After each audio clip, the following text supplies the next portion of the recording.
Many serial criminals exhibit sociopathic or psychopathic traits and believe that they're too smart to be caught by the authorities. But thankfully, that isn't always the case. Some of today's cases did reach satisfactory resolutions. However, some of them may have proved that, in fact, the criminal was too smart to be caught by the authorities. At least for now. Number 5. In February of 2004, Marina Ostrovskaya left her workplace to go get some food during her lunch break. In February of 2004, Marina Ostrovskaya left her workplace to go get some food during her lunch break. This was something that Marina did quite often, and wanting to save herself some time, she cut through an abandoned lot located on Danilovsky Street. The shortcut was perfect as it allowed her to get to the supermarket and back in a fraction of the time. As Marina approached the vacant lot and made her way through, something terrible happened. Night fell, and when Marina still hadn't returned home, her worried parents phoned the police and reported her missing. Her body wouldn't be discovered until July of 2005, and by that time, there were many more victims. Marina's family desperately searched for their daughter, and were heartbroken to hear that a young 19-year-old named Irina Popova had been found deceased in the area around the same time. They wondered if the person responsible for Irina's case could have had something to do with their daughter. This thought lingered in the back of their minds as more and more victims were found. In July of 2005, the search for Marina and the unknown serial killer reached a head when Marina's body was found along with 2 others in an abandoned lot.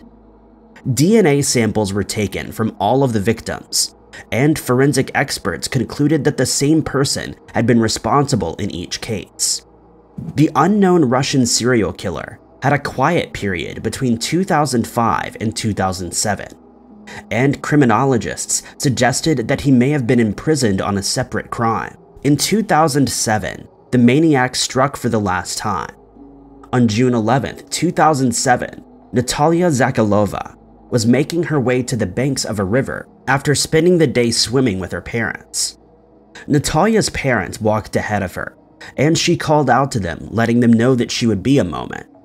According to one source, it's believed that Natalia bent down to tie her shoelaces when she was ambushed by the maniac. Nobody in the surrounding area heard anything, and when Natalia failed to turn up to meet her parents, they began calling her phone and frantically searching for her.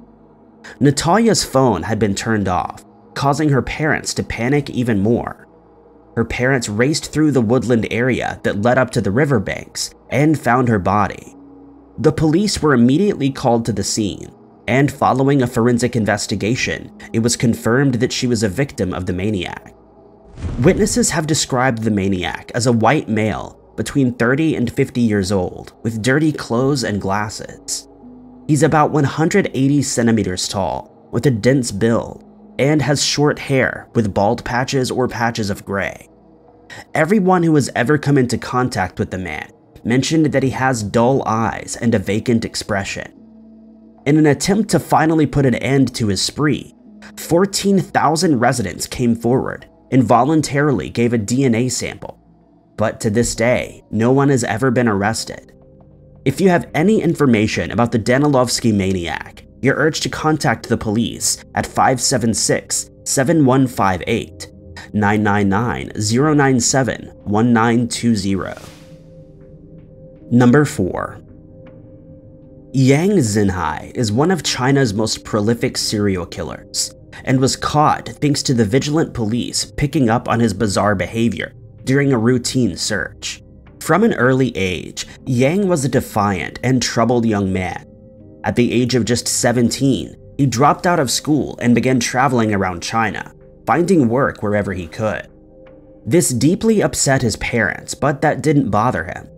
To him, school was boring and unnecessary, and he needed to find something to occupy him.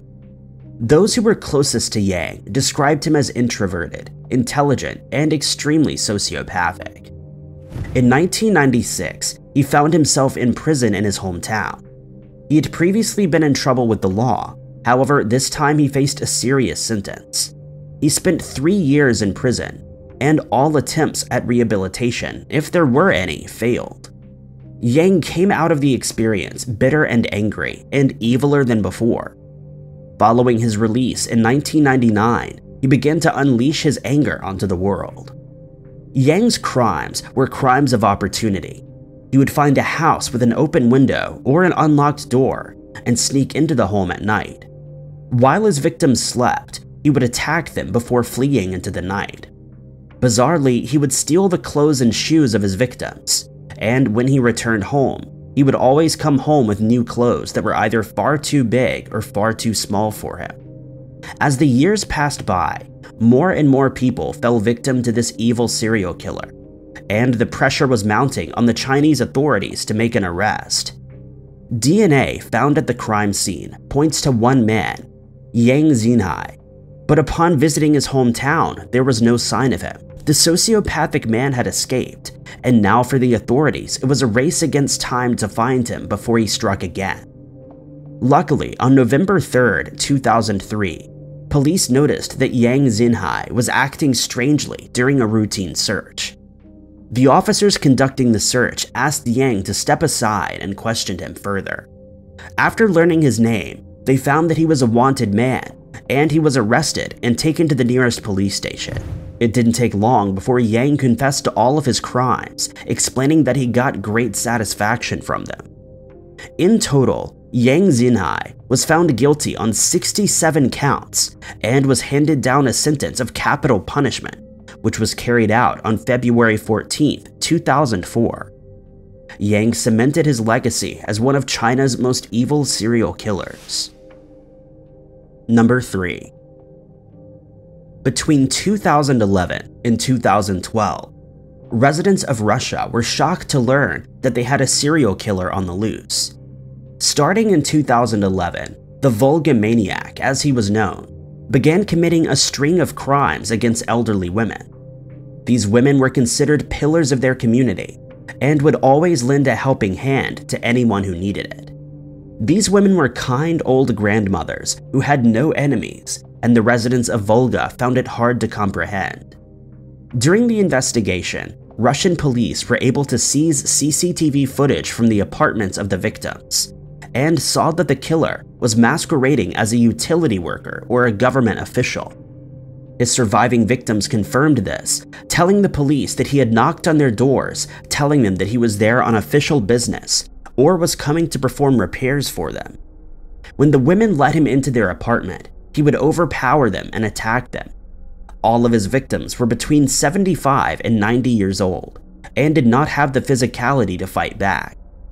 In total, 32 cases were linked to the Volga Maniac, and Russian authorities put a 1 million ruble reward in exchange for information that led to his arrest.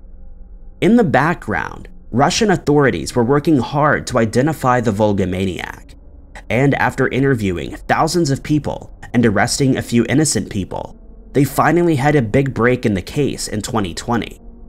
Forensic investigators began sequencing DNA found at the crime scenes in the hopes that it would match with the known criminal, and it did. On December 1st, 2020, 38-year-old Radek Tagarov was arrested and charged in connection with the Volga Maniac case. It appears that his DNA was on file after he served a short prison sentence in 2009 for theft, after which he began traveling from city to city in the Volga district, committing his crimes. Those who knew him said that he was a relatively normal guy who worked as a locksmith and had a girlfriend and 2 children. Tagarov is currently awaiting sentencing, and given Russia's harsh sentences, it's likely that he'll spend the rest of his days behind bars. Number 2. Paul John Knowles' upbringing had been tough to say the least. He'd been given up by his parents and found himself bouncing between various foster homes and halfway houses throughout much of his childhood. The question that is often posed by criminologists is evil born or is evil made? And Paul John Knowles is the perfect example of when 2 factors collide. By the age of 19, Knowles had gotten on the wrong side of the law far too many times, and was arrested for the first but certainly not the last time. The first charge was for burglary and auto theft, and while inside, he came face to face with some of the USA's most evil men. He stewed away in prison, waiting for the day of his release and planning to unleash everything he had on the world. That was until he began writing with a woman named Angela Sovic. Sovic had recently gotten divorced and was occupying her time with a prison pen pal. The two wrote to each other for months, with Sovic eventually agreeing to meet Knowles in person. At their meeting, Knowles proposed to her, asking for her to spend the rest of her life with him, a person she'd only just met through prison glass. Bizarrely, Sovic said yes, and the two worked towards securing his release so that they could get married and start their lives together. The relationship was not meant to be, though. Knowles was paroled in 1974 and immediately flew to San Francisco to say I do, but Sovic had changed her mind. This infuriated Knowles and sent him into a pit of despair and rage. He couldn't handle the rejection and decided to make it everyone else's problem. This rejection awoke something deep inside of Knowles, and he began claiming victims at random, traveling through Florida, Ohio, Nevada, Texas, Alabama, Virginia, Georgia, Maine, Connecticut, and even more. Knowles earned himself the nickname the Casanova Killer due to his charming nature, good looks, and ability to pick up women that he would later lure into dangerous situations.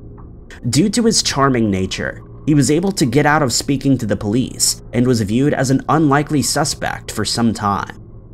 However, that all changed when Knowles was pulled over for a traffic violation and managed to fight off the officer.